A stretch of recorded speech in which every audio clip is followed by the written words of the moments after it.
খেয়াল করে দেখবেন আমাদের প্রত্যেকের জীবনে কিছু না কিছু মানুষের সাথে পরিচয় হয়ে যায়, যারা শুরুর থেকে আপনার জীবনে সই হয়ে ঢুকবে, আপনাকে খুব বেশি ভালোবাসবে, মিষ্টি মিষ্টি কথা বলবে, আপনাকে ফিল করাবে সে আপনার শুভাকাঙ্ক্ষী কিংবা সে আপনার ভালো বন্ধু, যার কাছে মনের সকল দুঃখের কথা সুখের কথা সবকিছু শেয়ার করা যায়। আপনাকে শুরু থেকে অতিরিক্ত টাইম দিবে, আপনিও বোকা হয়ে ঠিক কথাগুলো সব বলে দিবেন।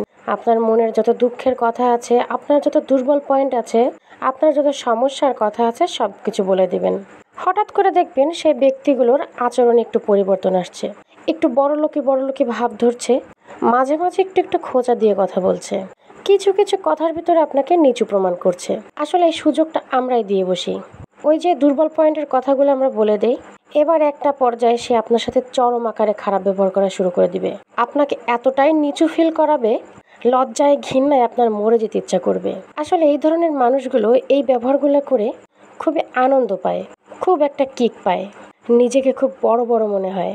আসলে এদের জীবনে অনেক ঝামেলা থাকে, যার কারণে আপনার আমার মতো বোকা মানুষ খুঁজে এরা এই পৈশাচিক আনন্দটুক নেওয়ার জন্য আপনাকে আমাকে ব্যবহার করে।